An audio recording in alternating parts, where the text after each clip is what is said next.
take those numbers as like things that, whatever, I don't need that. Definitely a great resource. And also those people around them watching out for the signs of, distress and things going on for them to utilize as well. And also to get education, on what to do and what not to do and how to say it, those kinds of things.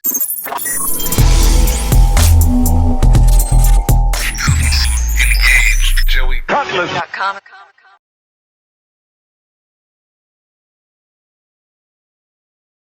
So, how do you pronounce your last name? Is it Surrency? Yes, Surrency. My dad used to say it's currency with an S. Well, yes, I was thinking take out the C. Take out the C and put an S on there. You got Surrency. Okay, got you. I'll never forget that. I remember it as a kid. No, that's a good way to remember it.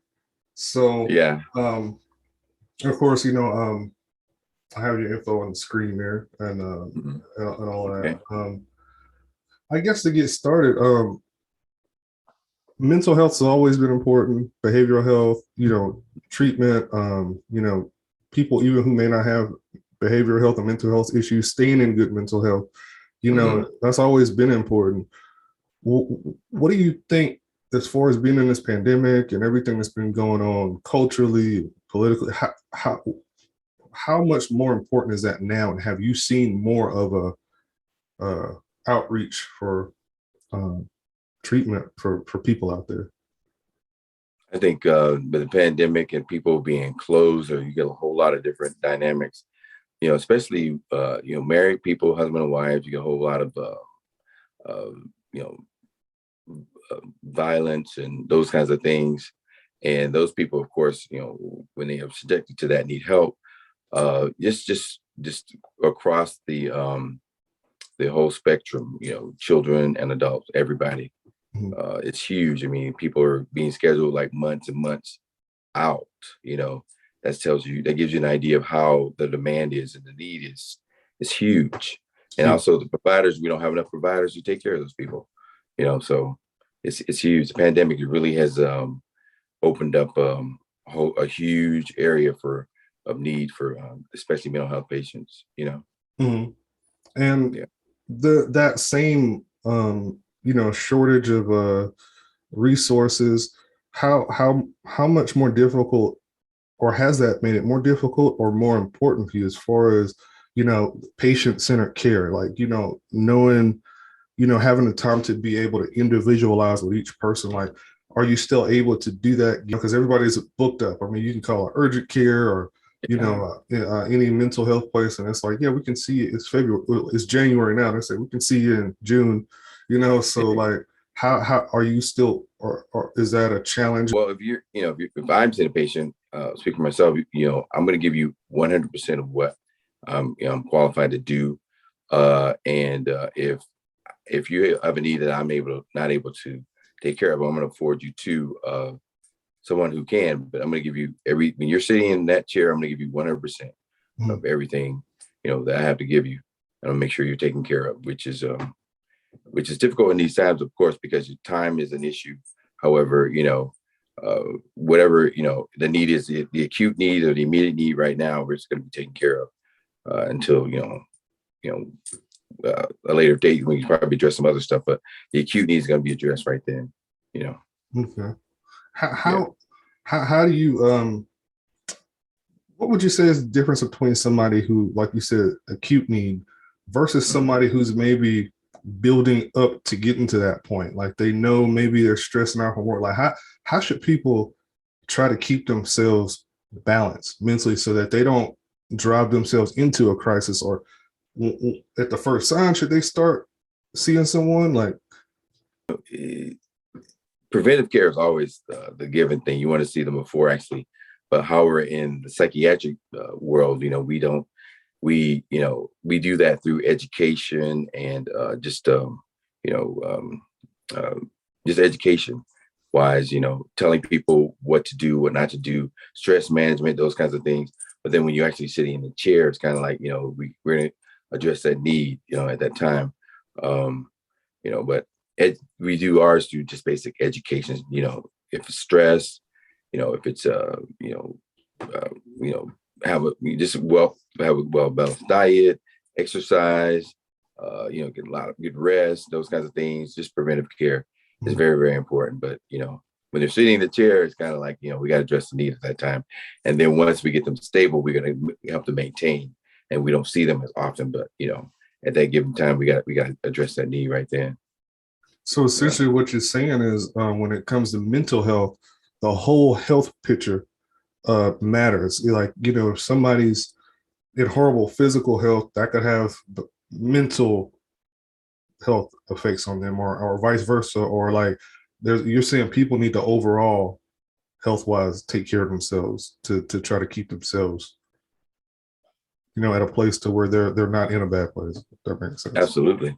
Yeah, it's all tied together. If you come there, in the office, you're really stressed out, then of course your cortisol level is going to be high. So if you do some exercise, you're going to reduce that cortisol level, thus your stress level goes down. So it all interplays together. So if you're not sleeping, then if you're not sleeping, then that brain is going to be overly taxed, and then so everything you experience in your day-to-day activities is going to be even more intense and compounded, as opposed to somebody who's sleeping properly, which is just a basic thing, Right. Your stress level is going to be up here, as opposed to when you're sleeping, it's going to be at a normal level, Yeah, By eating, your diet's bad, of course. You're not feeding the brain. The brain sits in your head, and is surrounded by water, and it needs sugar to feed it, and it also needs to rest and relax. If you don't have those things, you're just totally out of balance, Right. You're feeding it Mountain Dew and fast food Yeah. and sleeping 3 hours a night and let your job stress you out for weeks at a time. Can't be good for your brain, right? Absolutely not good for it. So how does that work? Because as a a human being, I probably had scenarios in the past to where I've run into my doctor about something, but I didn't really do all the stuff that they told me to. Like I really didn't get exercise, really didn't try to change the diet. What's the is there a dilemma there when you encounter somebody, like you said, when an acute issue, but they're also not sleeping at night, they're working too many hours, they're eating a bunch of garbage food, and how do you approach that? Because sometimes people just want that instant gratification, like Prince said, Dr. whatever in Beverly Hills, they just want a quick solution without coming the whole life approach, and taking care of themselves, or even seeing themselves as worthy of taking care of themselves sometimes. Right. Right. How is that challenging, dealing with that? I'm sure you know the workaround and way out of that, but is that challenging sometimes? Yeah, it's challenging. You have to, you meet the acute need, and then just educate them throughout the whole process, and then just help them maintain, and and being able to identify, something what is medical, which may mimic something mental. Say the patient, has a thyroid problem, which could mimic something mental. Just kind of filtering out those two things, because a lot of our patients, mentally ill patients, won't go see a primary care doctor because they just don't do that. But they'll come see us, and then at that point, we meet them. At that point, we got to address, okay, are you getting your labs done? When's the last time we went to your primary care? Those kinds of things, and getting those, or even sometimes we have to do them ourselves, because some of those people will not, it's kind of hard enough to get them in the door, get them to see us, but they're not going to go see anybody else. But then we got to address everything at that point, Makes sense. And Yeah. how is the pandemic affected your, being a behavioral health clinic? How has that affected your day-to-day, interaction with patients, the protocols around your facility, stuff like that? Has that been a challenge, or because it's a different setting, it's not like, a surgical office, is it less challenging, or are those challenges still kind of something to adjust to, as far as people wearing masks, hand sanitizer, and all that stuff? Oh yeah, it's very taxing. Some people, they don't want to wear masks, but then, I find my experience now that most people are respecting that. I haven't encountered a lot of people who won't wear the mask, but it's very challenging. You have to maintain cleanliness in every area, clean on a continuous process, and then we can augment that also with some patients who don't want to come in the office or ill. we do some telehealth with that, which is a good thing. That telehealth is really the practice of that has really increased due to COVID, because you don't want them infecting other people in the office, and also, yeah, we want those people to get care they need. So it's taxing. However, it requires sometimes a different workaround as opposed to someone just walking in the office, and you maintain your mask and get 6 feet, and then sterilizing and cleaning after the encounter. So. Okay. And your clinic is Amplaa Behavioral Health. Tell us a little bit about your clinic. What made you want to start your own clinic, to go down this route, which I'm sure took a lot of training and all that stuff. What made you want to do that, and how long have you been doing this, and how long have you been running your clinic? And tell us about it. I see the logo behind you. So okay. It's a fairly new clinic. What made me get into psychiatric care, because I have a family with a history of mental illness, and I grew up in a home not knowing what actually was going on. So then when I went to school, and I'm like, I encountered mental health, I'm like, wow, it was just kind of exciting. I went to UAB at Birmingham, Blazers, and then I came out and I started practicing some general psychiatry, a couple of outpatient clinics. Also did a couple of years at the state hospital there in McClenny, which was very, very rewarding. You get to see all those critically mentally ill patients, and you kind of learn from that. And then from there, you can carry it on into the community. And I also had a few years in corrections, which is pretty interesting within itself too. You get to give back to that population where people who normally would not get quality care, or even someone care about them in a place such as that. You get to give that to those people and show them that there is some humanity, there's some hope there. And then also coming into the community and providing the same thing, which gave me a well-balanced experience. The reason I started this clinic is because I was looking, and I saw the need for people who were not able to get access to care, mental health care specifically, and insurance, not enough money, they can't afford to pay for it. So I wanted to give back as far as in the community a lot, which have a private practice, allow people to, of course, come in with insurance and also pay do the standard way, and also give access to people who are not able to, get insurance, or who have Medicare, Medicaid, or whatnot, and their appointment is going to be scheduled off 6 months out, and they really need care today. That's what this clinic is about: providing excellent care and also increasing access to those who are less fortunate. That's awesome. I'm glad you said that, because access to care right now, I mean, I need some new glasses, right? Yeah. This has been an ordeal, just trying to get a new pair of glasses. I feel sorry for people who do get blocked out 6 months for something that's like super vital, because I can put tape on these for the meantime. Yeah. But if it were some serious condition, or if I was having a mental health crisis, you're some people, they see their only option as emergency room, and then now you're in the emergency room, you're exposed to people coughing and stuff, and you might not even be sick with COVID or nothing, and you're there for a mental health thing, and now you're sick too, possibly. So I'm glad that you providing that increased access to care, especially to people who, as you said, whether they have insurance or they are just people who need services, and maybe they don't have all that stuff. So there's a lot of people like that. So I provide a sliding scale for people who don't have the insurance, or they can't afford it, or they need it. It's a sliding scale for those people to get them in and get them the same care that anybody else would, with insurance or not. Right. Yeah. And this is pre-pandemic, and this is a funny story. Pre-pandemic, this is long. This is not anybody I'm seeing right now.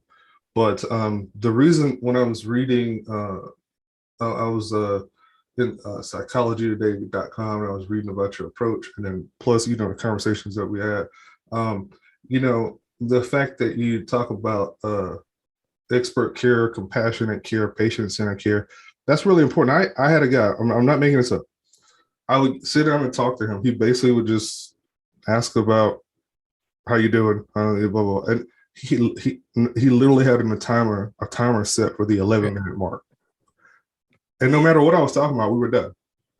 Yeah. This isn't somebody I'm seeing now, but this is somebody I was seeing a long time ago, for, some counseling, stuff like that.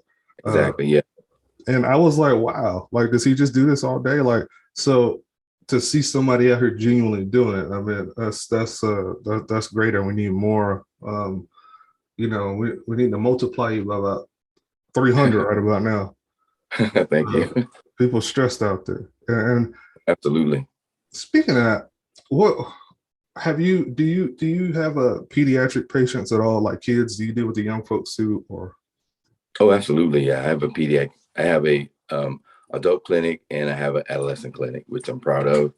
A lot of people, in general psychiatry, they don't treat adolescents, but that's just sort of my niche, How do based on your interactions, your experiences, how's the pandemic and uncertainty and sometimes like the school stuff, how is that affecting kids?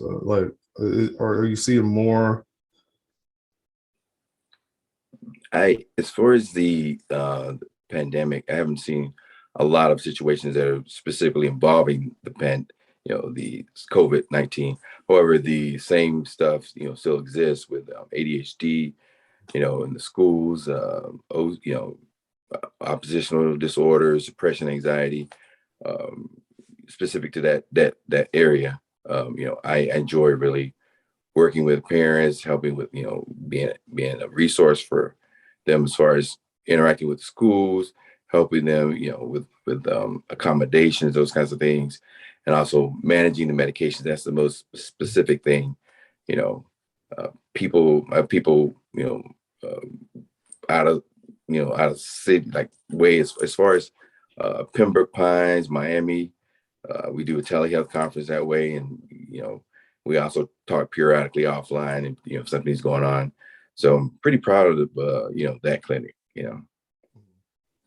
And as far as because I know kids are at home a lot more. Like I'm out here, on the West Coast where it's a little bit different.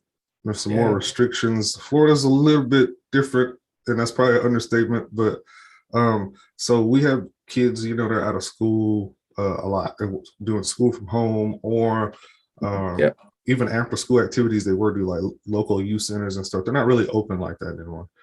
Right. So when it comes to kids, because I don't want to trash social media or tablets or anything like that, but do you think too much of that stuff is bad because now maybe that's all they got to do? You think doing that too much is bad? Oh, yeah, I think it is. I mean, everything in moderation. I think it could it can augment just just in short periods of time. Depends on the age of the child, is how long you give them access to that. And and especially parental restrictions are very, very important as far as certain sites you don't want them going to, especially with all the predatory activity out there. You want to be very careful with that. But it can be a very, very useful tool for as far as education, entertainment for the children, based on the age. But I would say just everything in moderation, and make sure you're knowing what they're doing, and who they're talking to, and that kind of thing, is very, very important. Right. Moderation, good. 12 hours straight, tablet right in the face, probably not good. No, never. Okay. Not even for an adult. Right. Yeah, true. Yeah. True. Yeah. That's a good point, actually. Mm. Because I think so many people have found themselves, retreating into digital stuff because, like ordering groceries on the phone, and ordering stuff on the phone instead of going to Home Depot. You're ordering it from Amazon more you would before, and you find yourself connected to that technology more. And I notice with a lot of kids, it's like they'll be walking down the street, playing on the phone, like just looking at the whole time walking down the street, down the sidewalk. Absolutely. So yeah, it was an issue before, but it's like now, because I don't blame them because they don't have a lot to do, you know. Mhm. Um, what do you think about behavioral health and society's focus on it in general? Do you feel like it's getting to the point where mental health awareness, behavioral health awareness is not this taboo realm of things that is just for this group of people who have this problem? Do you feel like it's more general now? Like it's more something that people understand as something that, that's part of health, do you I think feel that's I think the awareness of mental health is increasing, especially with the athletes. Bringing awareness to their experience with mental health and interaction with it.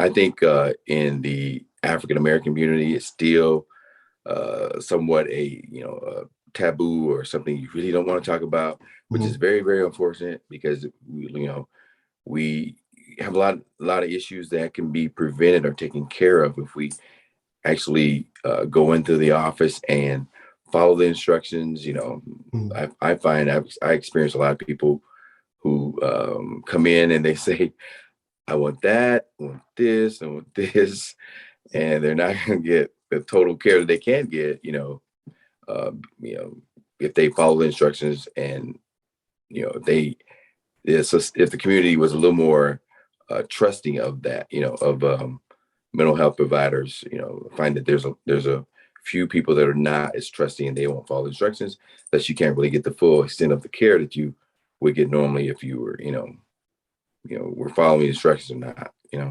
Right.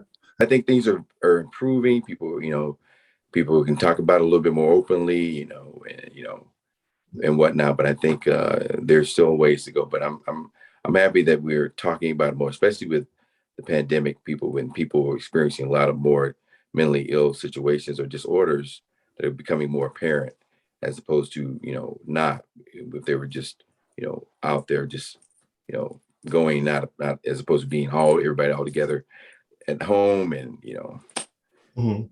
whatnot. Yeah, yeah, and that's good insight what you said about the Black community, and you know a lot of things culturally get passed down and people don't really know why. But and I'm sure you can speak on this more than I can. Like, back in the day, there was the crazy house, the other place. Those are the places people went if there was something wrong with you. It wasn't never looked at like, oh, you know, um, Jim needs help. It was just more like, man, he's crazy. And then people went to like the crazy house. Now we're talking Mhm. a long, long time ago.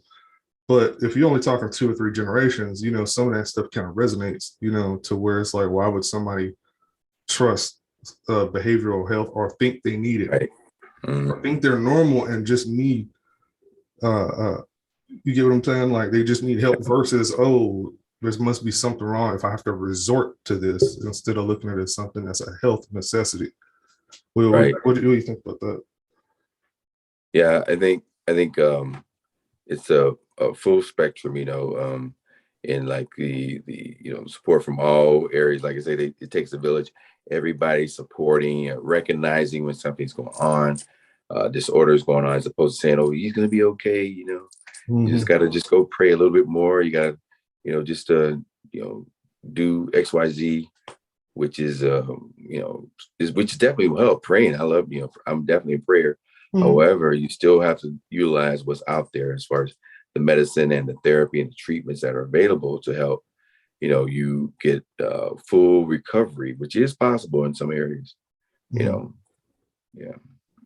I believe that. I believe that. I really Yeah. do. And I think it's a shame that there's a lot of people who, Mm. kind of neglect, their mental health. But one thing, I guess, to go back to what we talked about, the general perception of behavioral health, and then we touched on social media. You know, one thing too is that now people can use the internet or social media and look up things about depression or whatever, and maybe that helps people get a Oh yeah, better absolutely. idea. Oh You yeah, know, absolutely. and then maybe that's how they may end up seeing you or Hmm. going to see another behavioral health provider because now there's information out there to where you can see a video about bipolar disorder and be like, dang, I do that, Absolutely. or I do this one ADHD thing, or you know, Absolutely. you Hmm. know, when before, it was a encyclopedia book on a shelf, or you had to go to the library or something. So I guess we can give social media a point for that. So I think that's helping. Oh, Um, absolutely. Like, for instance, ADHD, as opposed to, ADHD, it's like, oh, he just needs to be, get a little more stricter on him, on Junior. Well, maybe in some cases maybe an issue is showing as far as behavior. However, ADHD it's huge, affects every part of the area, the social part, the educational part, it affects everything. mhm, And being able to recognize that as opposed to not is going to help, adolescents, and, as far as getting treatment quick, which is very, very important. I find some people don't get treatment until they're an adult, which is sad when they can get, they can help them stay in school. And a lot of those people drop out, and because they don't find success because they're not getting support for their ADHD. It's going to go away. In a lot of cases, it doesn't go away. They get treatment, and then the experience as far as going through school, the behavior may improve. So the social aspect as far as socializing with their peers, could change if they got treatment. mhm. No, you know what? I'm glad you said that, because I think the perspective is, like, especially when I was in school as a kid, Mhm. like, if you know having attention disorders and stuff like that, you begin to feel like, wow, I'm not good at this school thing, you know and it becomes a perpetual cycle to where, like, oh, okay, I'm Absolutely. not good at school, I hate Hmm. doing this, but Hmm. you're smart enough to do it, but because you're kind of, you have something untreated, or especially because I'm an 80s kid, so ADHD was like a something you might have saw in a back article in Time magazine somewhere. So you Right. begin to feel like, oh, I just must not be good at school, or I can't pay attention to this. What is this? What's the point? Mhm. And like you said, they could end up dropping out of school. It could be a perpetual cycle, because that Oh, can carry over absolutely. to job or anything. Yeah, absolutely. I've seen, I've been working in the corrections department. I see a lot of those adults now, they could have been helped a long, long time ago, and I'm like, wow, I shake my head. A lot of young people there, that's where I was able to help. As far as at that point, I was able to help, which is, why I think the Lord put me there in that uh, position to help those people, you know. And I felt fulfilled when I worked there and saw that somebody's getting care, because I'm there, because a lot of other people may not give them, they were like, oh, okay, you did this, I don't want to talk to you here, so you really don't need anything. However, those people need care too, and it just goes from childhood to the going to school process, and maybe not completing, and then we got the part as far as the legal part. It's just full spectrum, where the cycle could be started if it's recognized and treated early on, and that person's opinion about school or themselves could be a whole lot different. And then that person at that point could be a person contributing to society, which is a good thing. Right. Do Mhm. you think that what you just described, maybe not in totally, but you think that could play a part in, like, the homeless Oh yeah. epidemic we have going on in the country? Like, because if somebody's homeless, like, what do they do? Like, where do they go to get Mhm. care? But maybe they've been through all these cycles of things, and now Mhm. they're in a place to where there's, unless it's someone benevolent and charitable that's going to help them, like, maybe they're Mhm. just in that situation, and people pass by them not knowing that, maybe they have a story. Maybe they got some mental Yeah, health journey that landed them there. it's Um, true. It's do you true. do you A lot of think them are. that? Mhm.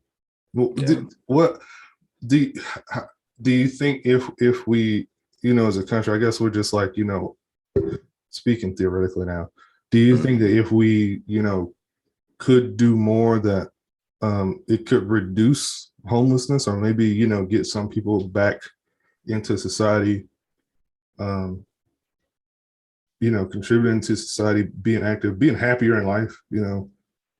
Well, I think so. I think there's programs that go out there and care for those people. They meet them where they are. They give them their medications, and then they follow up with them just right there where they are. And a lot of people, for what reason, one or another reason, decide they want to be in that environment. So you kind of can't really take them out of that. They want to be there, and Right. then you want to make sure that they're getting their medicines, that they're getting what they need, Mhm. um, to keep them out of the, say, jail or the correctional departments, which a lot of those people is just inappropriate for them to be there.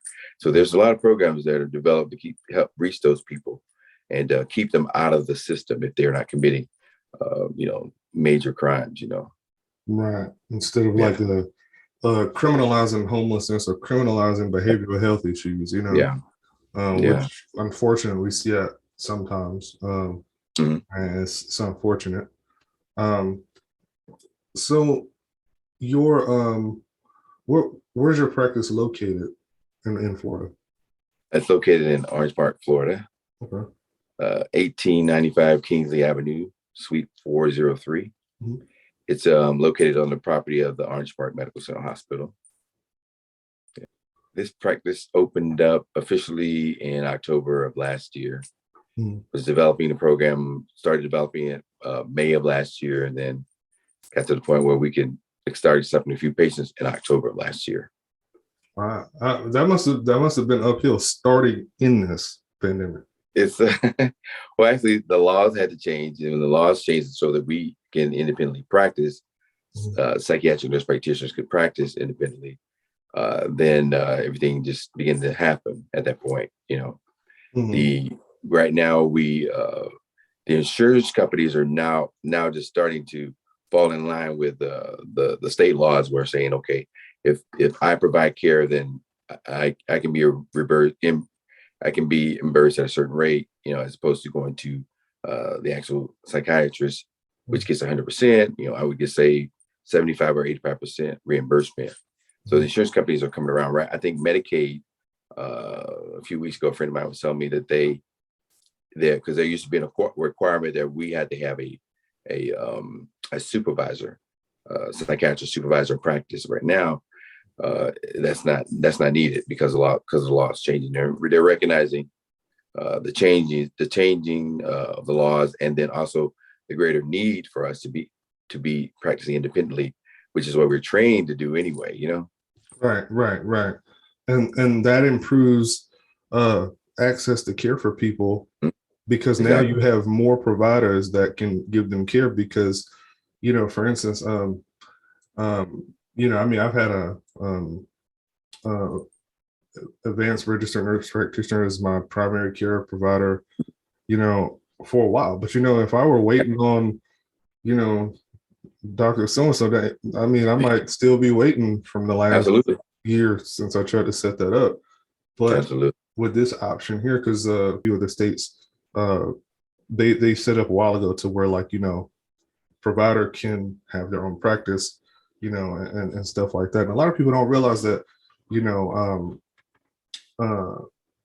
a psychiatrist is a psychiatrist, but someone like yourself have Mhm. extensive experience Yeah, dealing with patients on the ground. To be able to have that option out there, it helps people access care, which is still expert care, you know. exactly, exactly.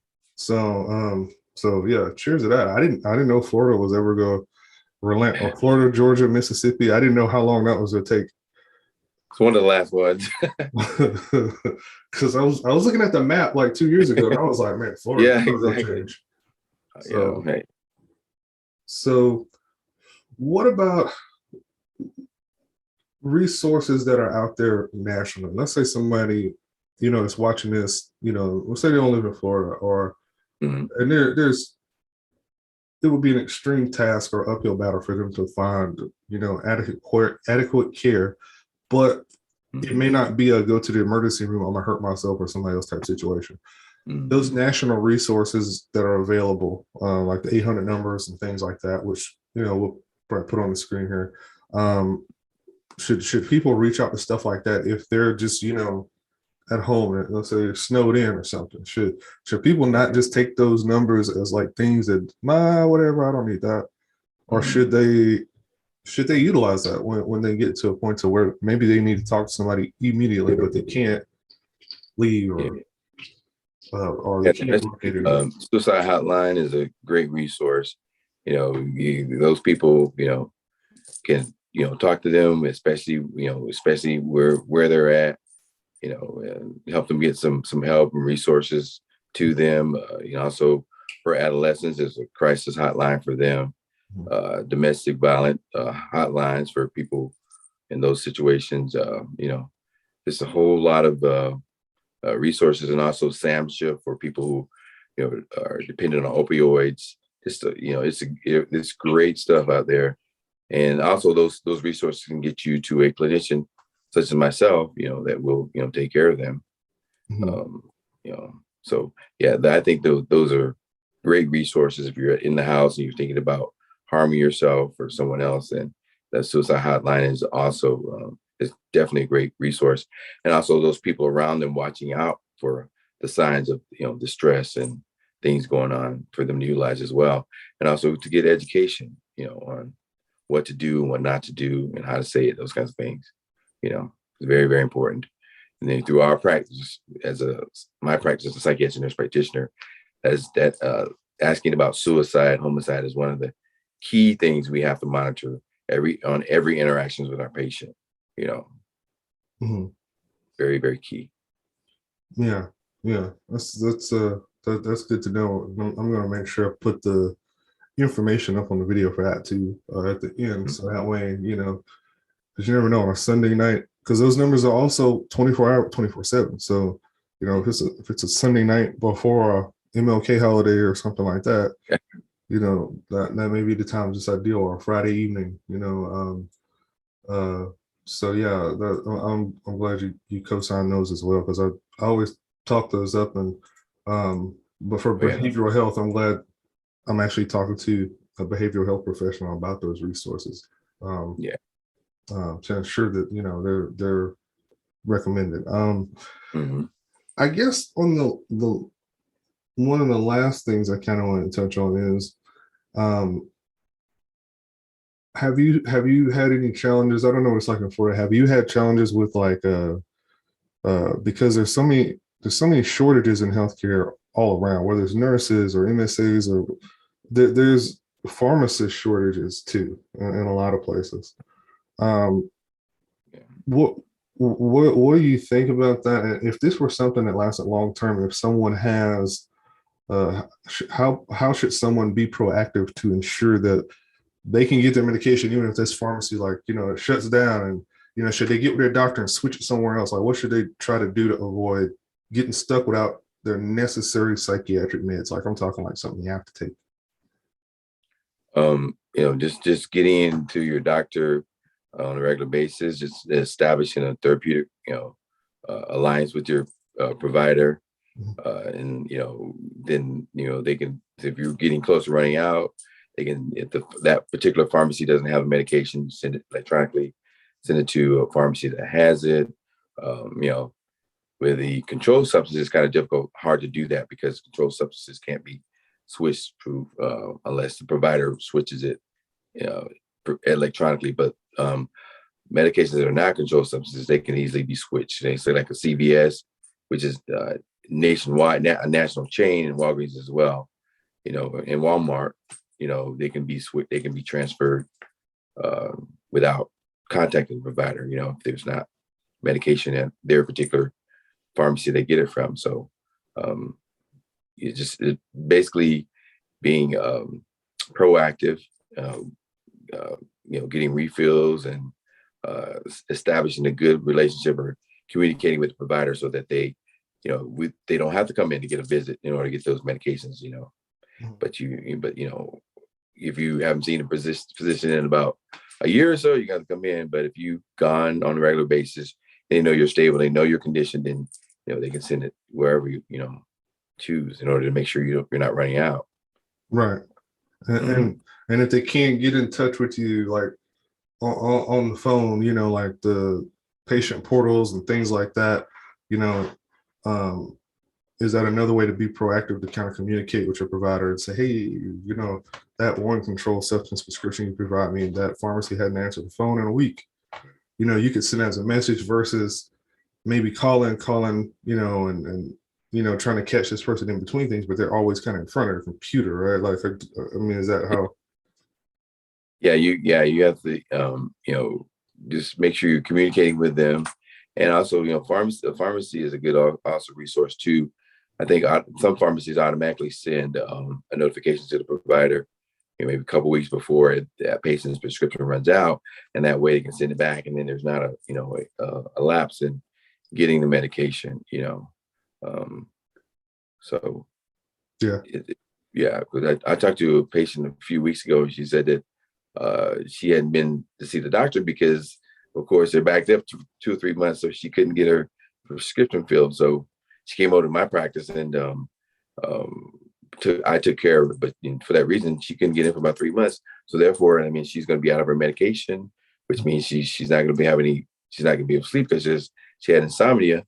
You know, just an example. You know, you just got to communicate with the provider and also make sure you're not running out, or it actually happens. You know. Right. And you know, one thing I learned that I don't know why I never thought of this, but you know, Walgreens and the rest, they seem like you the automated text when you have a prescription ready. Well, it's the same number that it comes from every time. But sometimes I don't notice that it's the pharmacy. So I overlook it and it's like 2 weeks later, I'm like, oh man, I was supposed to go. Yeah. I named just name the contact. You know, I just realized that the other day. I named the contact pharmacy, so that way I know when that text comes, the pharmacy, instead of like that 5-digit number that they send it from. Yeah, that's a good idea. That's a good idea. That started working for me a lot better. So yeah, that's another way to not run out as well. So, I guess in closing, is there anything else that we didn't touch on that you feel like, you know, as a behavioral health expert and provider, and having your clinic there, is there something that you want to convey to everybody watching this who may be of any range of age? They could be younger people or, you know, if you would, I have no idea, but they're people from kind of all walks of life. Like, you got any advice on the way out as far as dealing with this pandemic and everything that's going on? What, you know, for them? Just just watch, you know, their relatives, watch surrounding, what's going on with them. You know, a lot of people don't say I'm in distress. You know, you see it by their behavior, and you know, watching, you know, if they're out of character, not following their day-to-day activities, you know, he's kind of, you know, ask questions, be observant, and also another good thing is a provider, psychiatric provider, also, you know, is a clinician also that prescribes medication. Also, the therapist is also an important part of what we do as well, you know, because without providing medication is really half of the battle. Then you've got the social part as far as the therapy and techniques to practice, say like for decreasing anxiety levels, stress management techniques that we normally use from day to day. Some people don't have those skills, so you got to go to a therapist. So it's very important that you have both pieces of the puzzle in order to have full recovery. Good stuff. Yeah. Well, I'm gonna make sure to get your info on here, because I know we got some subscribers in Florida, so who knows? Somebody might be, I saw you on YouTube talking to each other. who knows? I don't know. That may or may not happen. I don't know, but it might. But I definitely appreciate it, and this is a great convo. I learned a lot, and thank you. You know, I definitely appreciate your time, and you know, maybe down the road there's some when we get to another stage in this, you know, when you know, everybody's running around crazy outside and the food shelves are empty, maybe we can do this again and tell people absolutely to make them feel better. Yeah, that'd be great. So definitely appreciate it. Thank you. I appreciate you. Yeah. Thanks for having me. No problem. Hey, take it easy, man.